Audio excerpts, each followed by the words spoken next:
All right, All we're right. live. Here we go. Karen, we're in our last episode of this Yeah. live launch today. Yeah. It's been Where fun. did the time go? Where does the time go?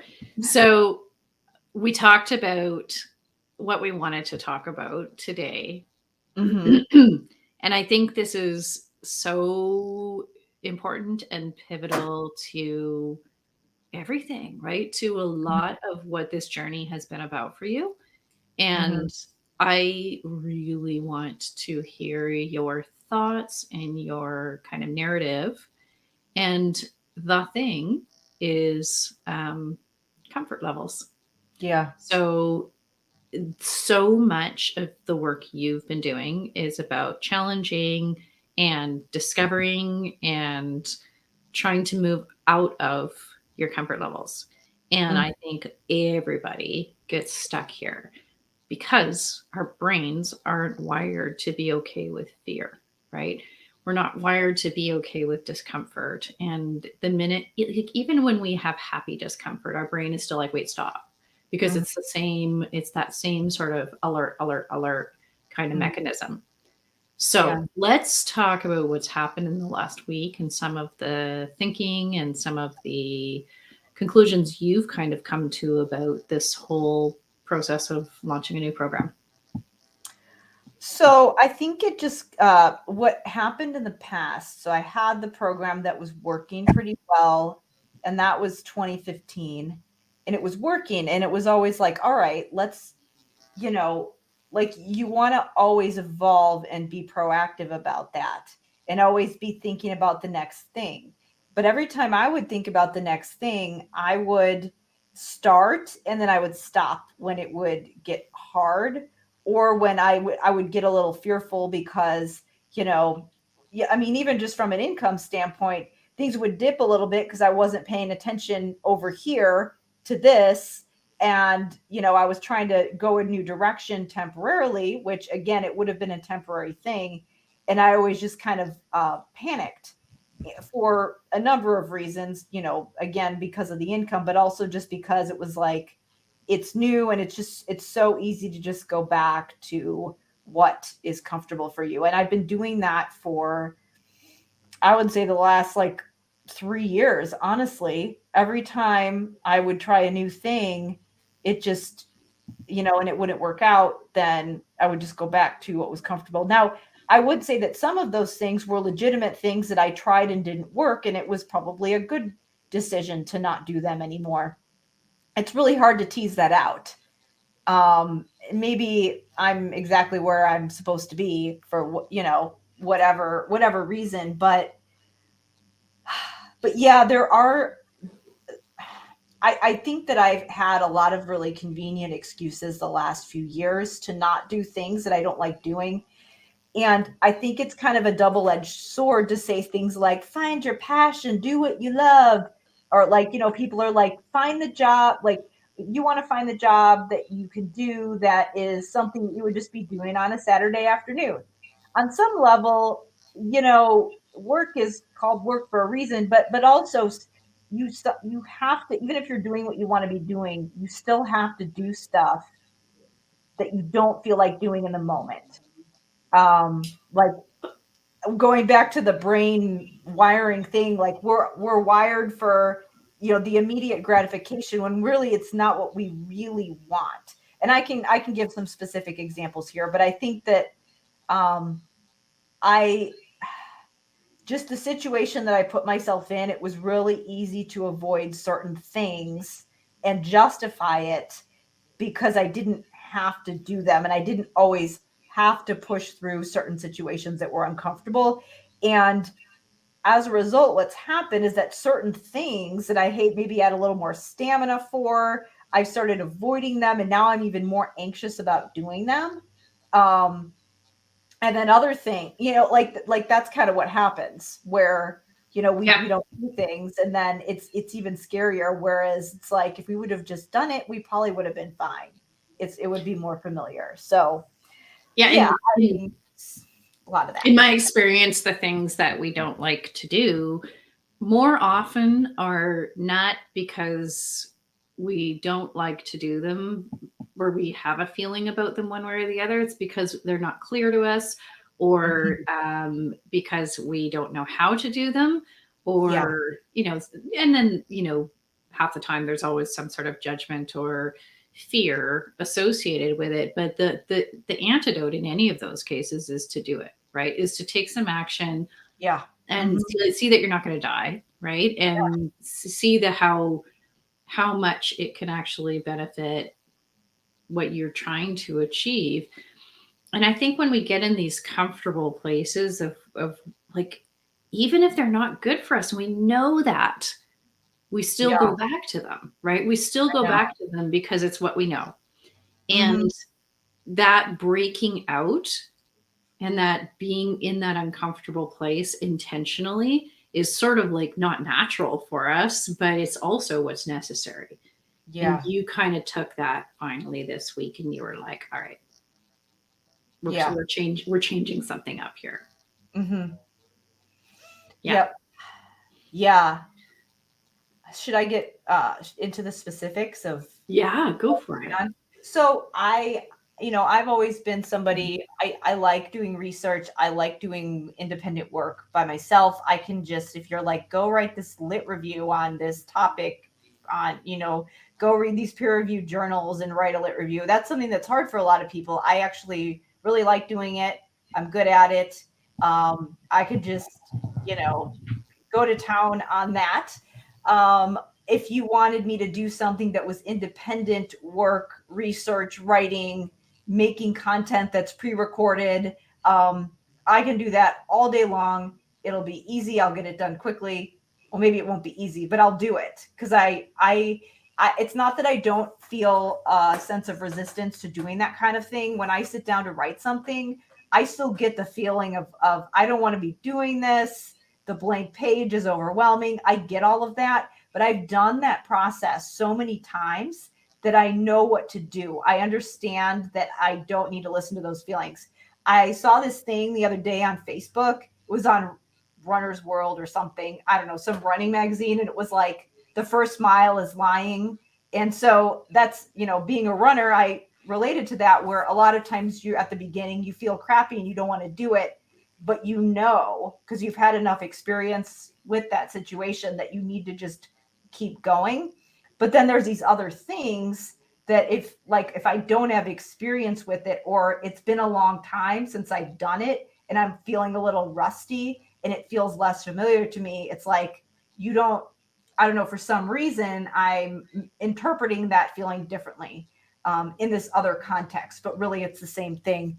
So for me, anything that involves human interaction, I will avoid like crazy, even though it makes me feel like crap. And then I feel isolated and depressed. And this last few years, I used to get, like asked to do speaking engagements, but I've had a very convenient excuse to not do speaking engagements in the last few years. It's like, oh, social distancing, guess I can't go, like super convenient reason to just, hide behind my computer in my pajamas. And obviously, I can't use that excuse anymore, but I still was.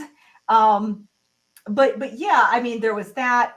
There was also just that I was working in a job where I was like in a school.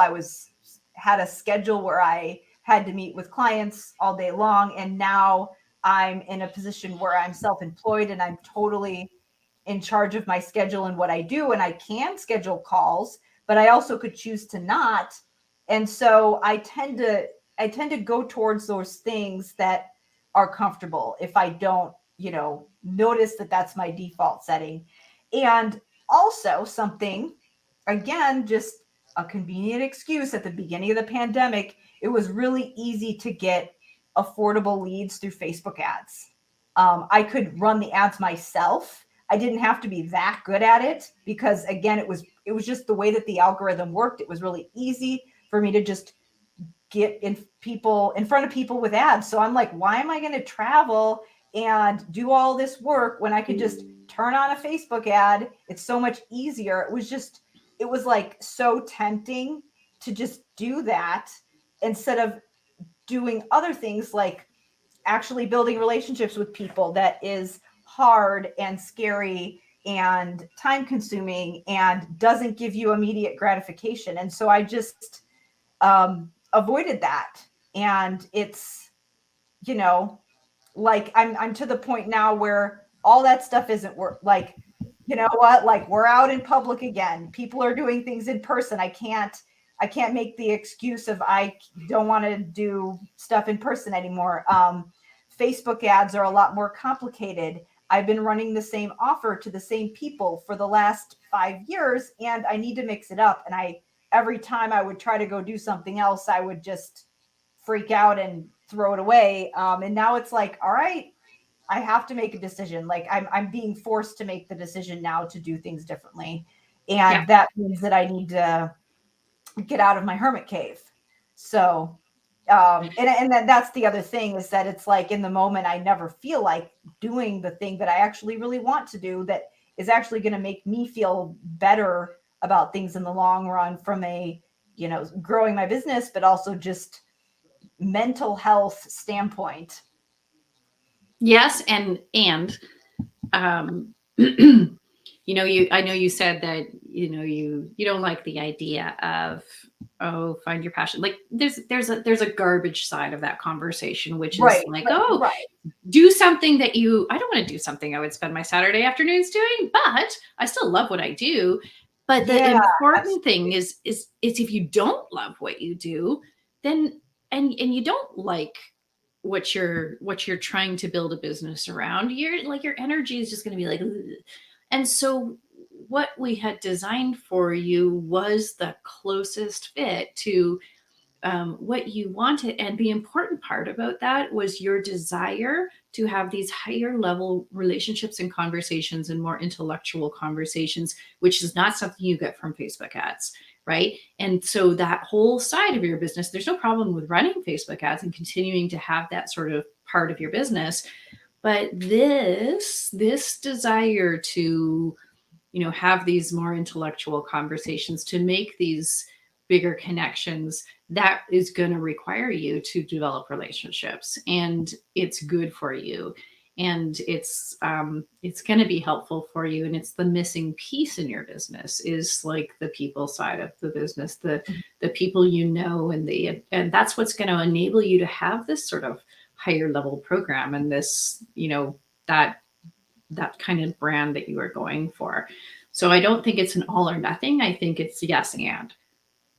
Oh right? Yeah, yes and. Like I'm still going to do Facebook ads. I'm working on a funnel that I want this to be so solid and clear in the messaging that someone could come in cold from a Facebook ad, go through the funnel and be like, yes, this is for me. But also I don't want that to be the only thing. That's right. Yeah. Again, it's a yes and. This and this, not this or this. So then the question starts to become, for those things that we have resistance to doing for whatever reason, right? The dialogue we're really good at creating in our heads. What have you found is working to enable you to start, you know, chipping away, is to start making that a part of your activities? So, I think one of the things that it was a little bit of a thing that I decided that I needed to do was that I want to do, I think I said something that I will commit to at least 2 minutes a day of doing something that involves reaching out to someone. I said 5 days a week, like on the weekdays. Really, I will end up spending way more than 2 minutes, but I'm just committing to the 2 minutes because I'm doing that to make myself get started, because otherwise I'll get overwhelmed and not do anything.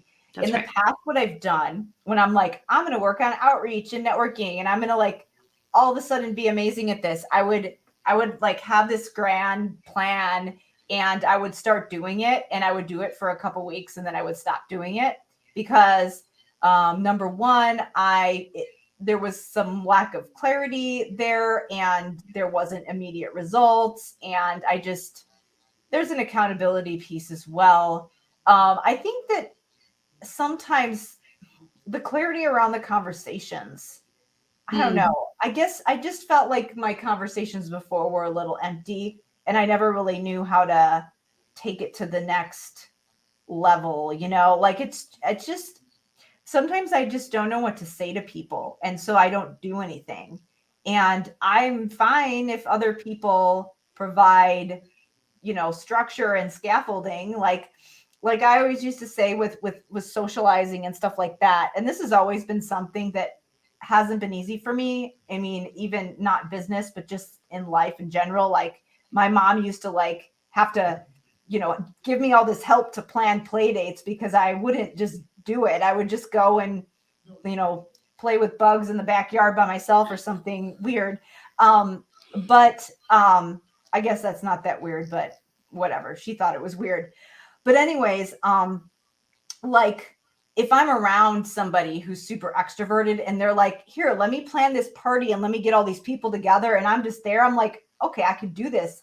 Like if it's like somebody reaches out to me or something like that, I'm great. I can be there and I can do it. And when there's this scaffolding there, and that's why I'm like, I'm fine. I could do it when I had a job, but now I'm the one that's in charge. Like I'm making the decisions, so I have to do that. I have to initiate. It's really the initiation is a challenge for me. Because I talk myself out of things. I get nervous. I get worried. Am I going to say the right thing? I overthink it, and then I just don't do anything. And so I think, what did you ask?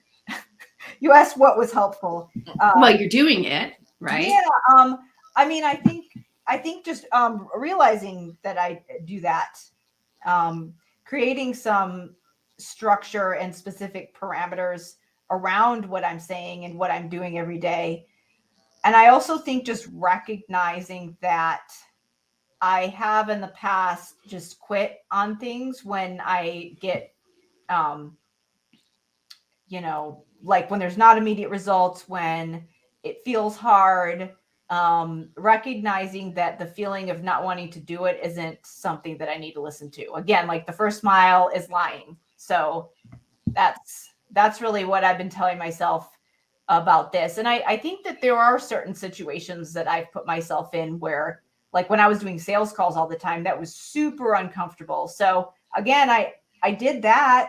I should be able to do this. That was way harder. And that wasn't right for me. I could say that that wasn't right for me. I really did. I did that for about 6 months straight. I did like 200 calls. I I can't still believe wasn't, that you did that. You I, told me that the other day. I'm like, well, maybe I oh was my like God. 175, but like it was a lot, and I wasn't good at it, and I hated it. And I kept telling myself, I'm going to push through. I'm going to get good Yeah. at it. I just need more practice, but it just really wasn't for me. And sometimes that's the case. Sometimes you do need to quit, but that's not where I am right now. Um, and No, so, and I think, one of the things that we decided to do was that yeah, you gave yourself like you give yourself too big a goal, and it becomes overwhelming. You sit down to do it and you're just like, it's like the analogy I use is writing a book, right? And if I had on my to-do list write a book and that just sat there, I might be doing little things all along the way that are contributing to that or moving me forward. But if I never get to sort of like look at those little things as things I check off my list, it becomes this weight because it's always like, oh, I wanted to write a book and I'm not doing it. I'm not checking it off my list. So I think for your outreach, we chose like five in a week. yeah, for Something, now, for yeah, now. for now. Yeah, something doable to just start creating the habit.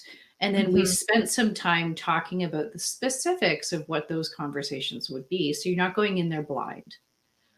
Yeah, So try to break down those two bits that would get in the way of you doing the thing that you needed to do. yeah.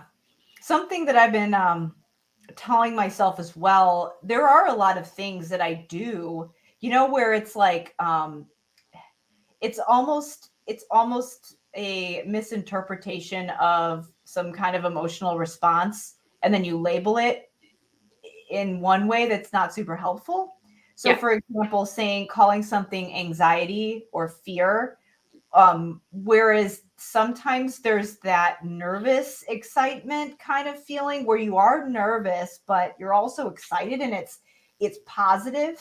Um, and sometimes there's just this really fine line between the two. And so what I've been working on is trying to funnel it in the more positive direction. So for example, I like I've done sporting events, and that's something that's exciting to me. Mhm.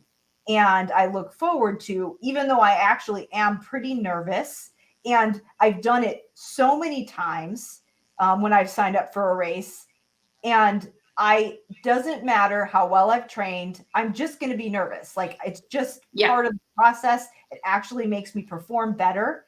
And so I'm like, wait, this is the same thing as this. Like being nervous about going on a webinar could be the same thing going on that's going on when when I'm doing this other thing that I actually enjoy. And so I'm just like trying to reframe it so that it's like I do this all the time and I'm fine and I'm successful and it's a good thing. So like let's just take this other thing that I for some reason categorized as, scary and I can't do it, and put it over here and use this other stuff as evidence that I can. And that's that's right. kind of where I went with that and what I've been thinking about as I do some of this stuff. And I think this is also relevant to your clients, right? To the people that Yeah, you're actually totally. trying to reach, right? Because Yeah. they're we just had a conversation about this morning, right? And the speculation that maybe this is a part of what's holding everybody back too, is this the dialogue, the narrative that either I can't do this, or it's gonna put me at risk to do this, Yeah. or like change is hard, or change is scary, or whatever the narrative is.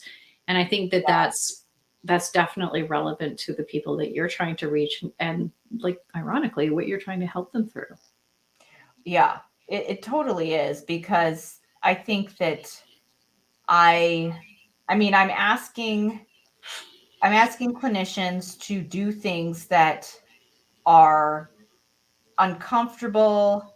Again, like they see this whole leadership and advocacy thing as um I don't know that it's something that's seen as a solution.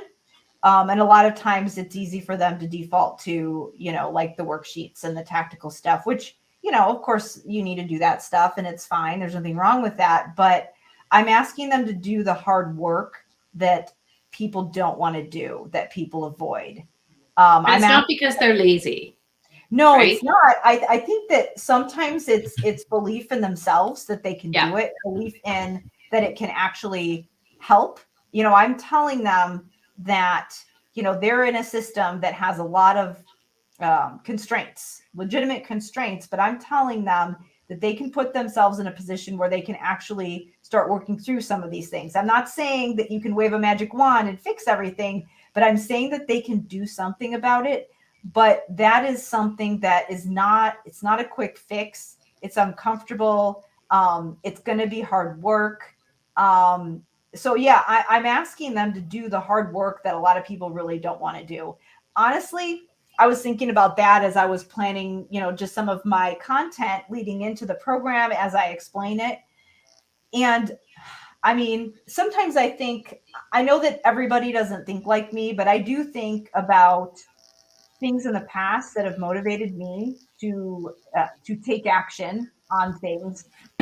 And something that really works for me is when people are like, frame something as, this is the hardest thing and nobody wants to do it. And I'm like, I want to do that. Like when I was getting my master's degree, you could do an independent study, which is like still a big project. You can do this big test at the end of the year, which I thought sounded terrible, but that's what most people choose to do. It's called comps. Or you could do a thesis, which was like this big scary thing that everybody's like, ooh, thesis, it's so scary. And I was like, I want to do that.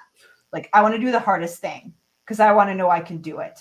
And so I don't know. I think some people, when you're like This is too hard.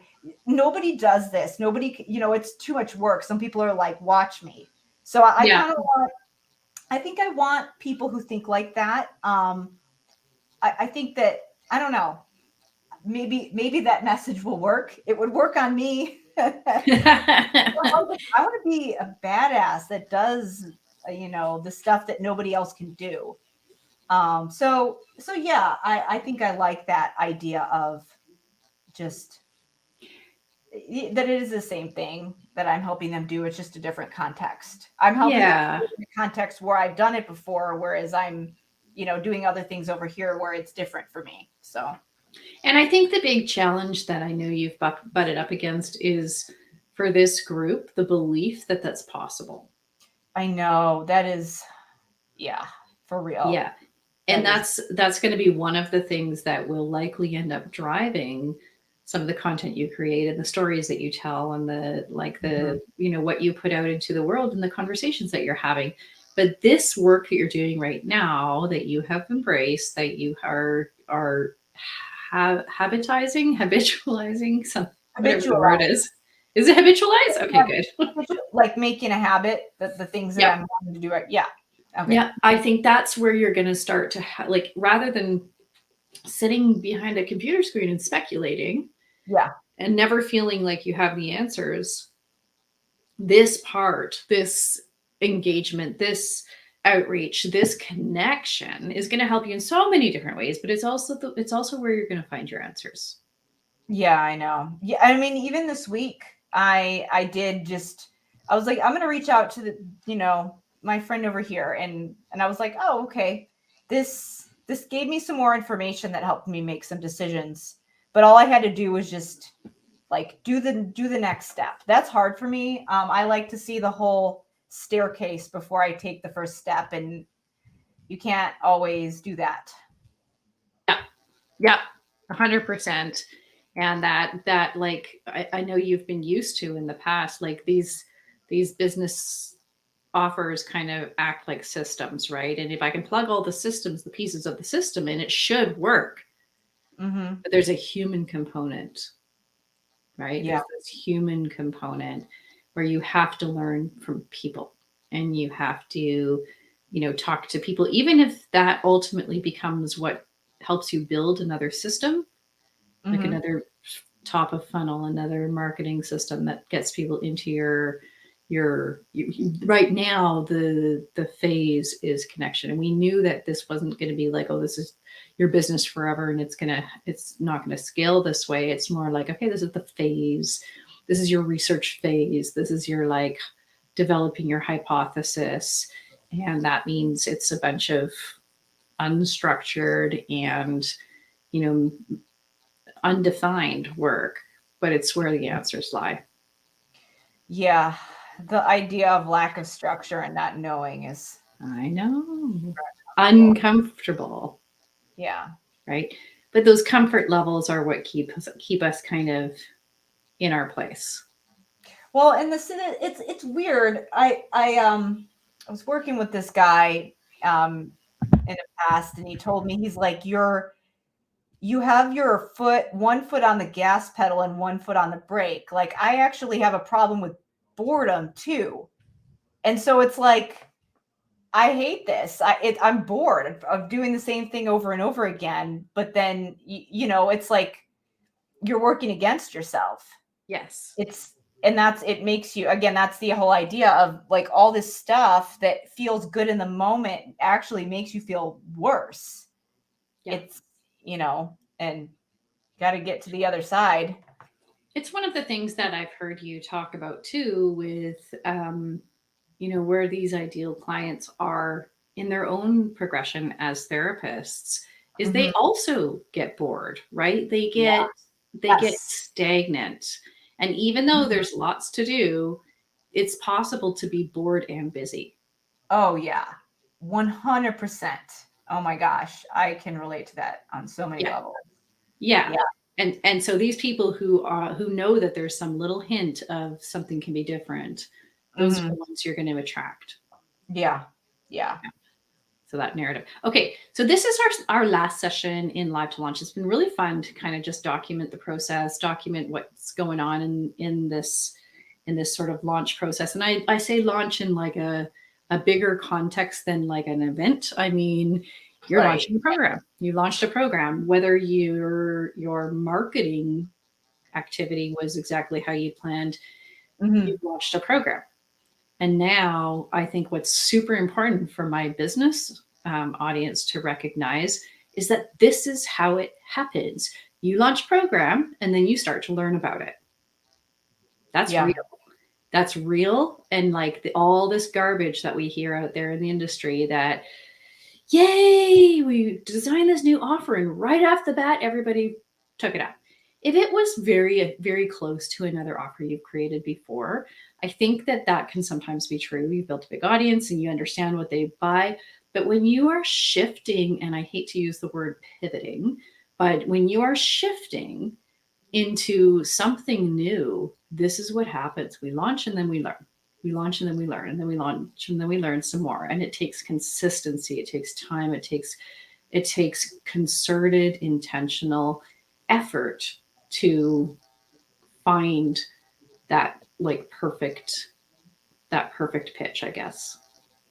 Yeah, I always wonder about that. I just that drives me crazy when people are like, well, this other person, like they'll start to tell me why it's going to work for me and like why I'm going to be able to like do this huge launch or whatever.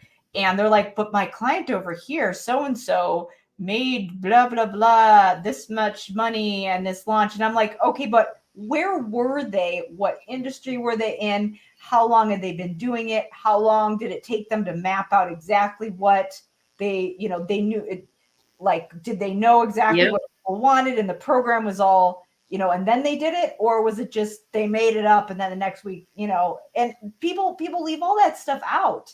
And that drives me crazy because it is the people that actually do hit a home run on the first try are outliers.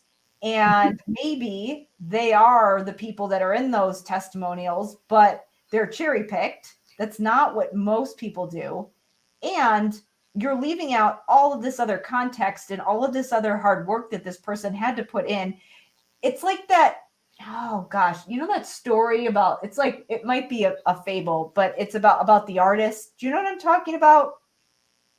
No. Okay, so it's I mean, you're gonna have to give me a little bit more than that. Okay, it was about the thing. The story about there's some famous artist who's like supposedly in this cafe, and this woman. Do you know what I'm talking about? It was Da Vinci. So, it was Da Vinci. Okay, so somebody walked up to him and was like, "Can you draw me a picture on a napkin?" And so he's like, "Here's this picture on a napkin. That'll be $20,000." And she's like, "But it took you 5 minutes." And he's like, "It took me 30 years and 5 minutes to be able to draw a masterpiece on a napkin in 5 minutes." Or I don't know what it was, but it's exactly right. The whole tip of the iceberg concept of all these people that are showing these overnight success stories that actually took them like way longer. I hate that. This is what I know of, like bullshit. I have clients, and I used to run a group program, and it was 6 months long.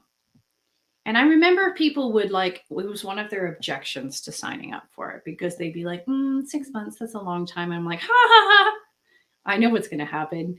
You'll get to 6 months and you're just getting started. That is literally what happened to me. It's been 6 months. Yep.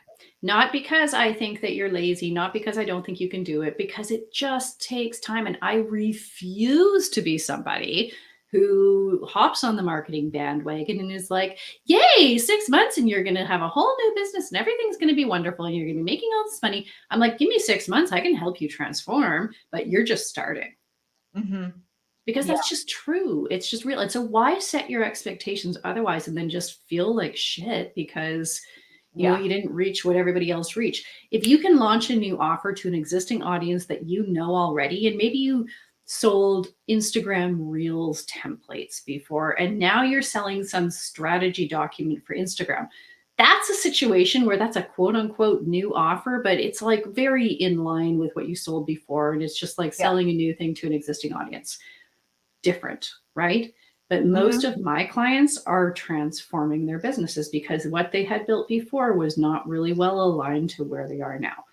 Yeah. So this stuff takes time, it takes effort, it takes like what I know is that you launch your first offer and then you start learning. Hmm. If we can Yeah. just set those expectations more appropriately for everybody, then we can take this pressure off and this feeling of failure that just is so pervasive. Hmm. So, this is your beginning. Yep. What's next? So, well, I have a big list of people I was supposed to email today that I'm still working on. It's going to be done by the end of the day tomorrow. Mm-hmm. We said end of the week, so I'm going to do it. And then, I mean, I am continuing to work on the other marketing materials in at the same time, continuing to test things that are similar to some of the things that I was doing before that are still working. It's just that they need another layer to them. They need to the business needs some other avenues aside from just Facebook ads. So I'm those are the things that I'm working on. Yeah, I mean, there's not a very clear event, but it's just the habit of It's um, habits. Yeah. reaching out to people and like basically just having a like a list of things that are focused on that initiative every week and just getting through it. I think the other thing that I'm working on is just the whole immediate gratification thing, just focusing on the habit instead of the outcome at this point. Um, yeah, like just focusing on that instead of focusing on like what I actually see happening right away. I mean, Yes. obviously, I know where I'm going. I do know what the outcome is, but it's just Yeah. it's not where my attention is at the moment. Yeah. But I am still gonna, make a new webinar and share it with my list and run some ads to it, and then at the same time be um just yeah, that whole side of it, the networking side, is pretty fuzzy. Yeah. But To be it honest. is. It is. And we've come up with some strategies for conversations that you'll have, but it's one of those things that speaking of discomfort, you're going to have to get comfortable with just kind of going out there and starting the conversations because not every conversation has to result in an outcome. This is like putting money in the bank, right? You're starting conversations, you're building conversations, you're starting rapport, you're having rapport, you're going to listen, you're going to watch what happens, and then you're going to decide what next steps are because you can manage your relationships this way too, right? But it has to be natural, it has to be genuine, and it has to come from a place of like pure interest, right? Rather than, templated DMs in an inbox. Yeah. Hmm. Yeah, that Yeah, doesn't. no, not at all. Okay. So from here forward, from here till now, you were, you'd focused on building a thing. And now we're focusing on building habits and consistency and mindset and perspective and people, which doesn't mean you don't have goals, which doesn't mean you don't watch sort of what's happening, which doesn't mean that you don't, look for outcomes, but it means that this is like a curiosity phase and you're trying out a bunch of things that you haven't really done before that frequently, right? And I think one of the interesting parts of this process was like giving you things to respond to. Okay, go and look for what it would mean to go get a job, go look for what it would mean to go and do speaking, go, and like trying these things out and kind of coming back to it and saying, even if I did these things, I would still come back to this. And that to me was great information. Yeah. Yeah. Okay. Well, this has been a super fun series, and I've really enjoyed putting this information into these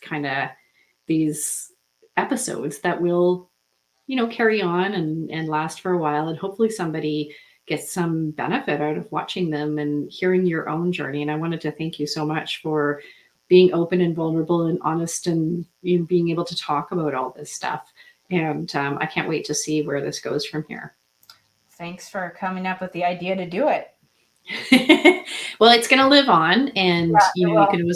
you can always go back and watch the episodes from the previous episode page. Yep. But we'll be watching to see what happens with Karen as she continues on her own journey. But thank you very much for all of this. It's been really fun. Cool. All right. Well, bye, everybody. Okay, we'll see y'all later.